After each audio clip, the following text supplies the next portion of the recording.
Hello friends, welcome to நெல்லை சமையல். நாம் இன்றைக்கி பீஸ் கிரேவி எப்படி பண்ணுறதுன்னு பார்க்கலாம்.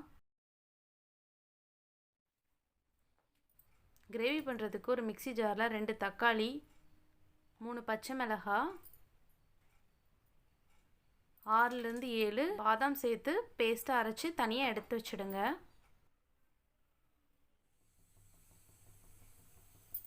ஒரு பேனில் 1/4 டேபிள் ஸ்பூன் எண்ணெய் சேர்த்துக்கோங்க. எண்ணெய் சூடானதும் 2 துண்டு பட்டை, 3 கிராம்பு, 2 ஏலக்காய் சேர்த்து மிக்ஸ் பண்ணிவிடுங்க.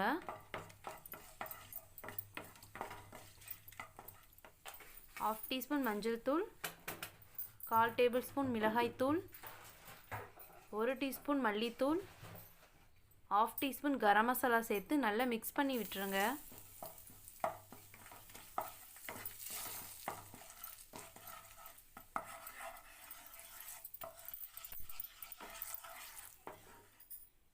இந்த மாதிரி மிக்ஸ் ஆனதும் 2 பெரிய வெங்காயத்தை இந்த மாதிரி கட் பண்ணி சேர்த்துக்கோங்க.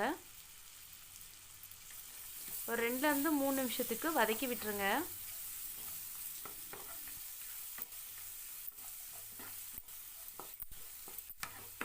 வெங்காயம் வதங்கினதும் ½ டேபிள் ஸ்பூன் இஞ்சி பூண்டு பேஸ்ட்டு சேர்த்துக்கோங்க. இதையும் ஒரு 2லேருந்து 3 நிமிஷத்துக்கு நல்லா வதக்கி விட்டுருங்க.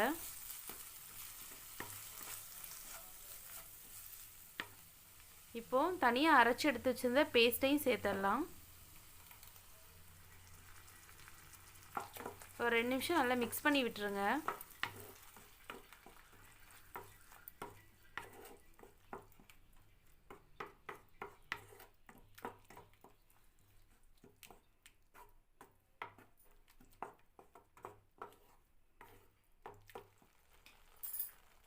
இந்த மாதிரி எண்ணெய் பிரிஞ்சு வந்ததும் 1 கப் பீஸ் சேர்த்துக்கோங்க. தேவையான உப்பு சேர்த்து நல்லா மிக்ஸ் பண்ணி விட்டுருங்க.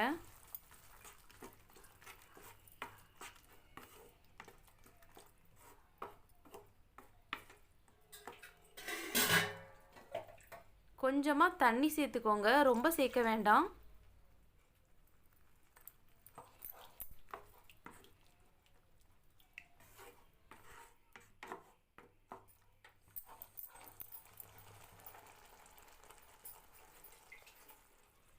ஒரு மூடி போட்டு 5லேருந்து 6 நிமிஷத்துக்கு லோ ஃப்ளேமில் குக் பண்ணி எடுத்துக்கோங்க. இந்த மாதிரி நல்லா குக் ஆனதும் கொஞ்சமாக மல்லித்தழை சேர்த்து ஸ்டவ் ஆஃப் பண்ணிவிடுங்க. பாருங்கள், ரொம்பவே சிம்பிளாக செய்யக்கூடிய பீஸ் கிரேவி ரெடி ஆகிடுச்சு.